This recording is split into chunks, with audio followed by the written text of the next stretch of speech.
നാടൻ മീൻ കിട്ടി. ഇവിടെ പാടത്തുനിന്ന് തൊട്ടടുത്ത്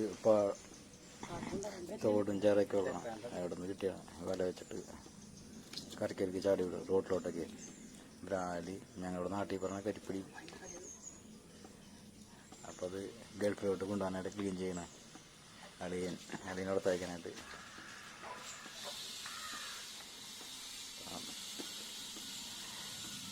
ഭയങ്കര ബുദ്ധിമുട്ടാണ്. തൊലിയൊന്നും കിട്ടണില്ല. വലിപ്പം കാരണമുണ്ട്. മുകളിൽ കുത്തി കയറുന്ന കൈമിൽ തൊലി പിടിച്ചിട്ട് പോരണില്ല. ബ്രാഡിൻ്റെ ഈ പറഞ്ഞ കരിപ്പിടി കരിപ്പിടിന്ന് അനാബസില്ലേ, അനാബസിൻ്റെ ഒരുപാട് ബുദ്ധിമുട്ടിട്ടാണ് നന്നായിട്ട് കിട്ടിയത്. തൊലിക്ക് ഭയങ്കര കട്ടിയാണ്. കഴിഞ്ഞ് കഴുകി വൃത്തിയാക്കി മസാല വെച്ചേക്കണം. പിന്നെ വൈകിട്ട് അതിൻ്റെ ബാക്കി പരിപാടി കൊടുത്തില്ല. തൊലി കട്ടി ഉറച്ച് കളയണ ചതമ്പലി. പക്ഷേ മാംസത്തിനോട് ശരി സംഭവിക്കൂലേ? തൊലി പിടിച്ചിട്ട് പോകാൻ ഭയങ്കര ബുദ്ധിമുട്ട്. ഇവിടെ ഒരുപാട് കിട്ടും വർഷത്ത്. ഈ സാധനം ചാടി കരക്കിലോട്ട് ഇങ്ങനെ വന്ന് വീഴും.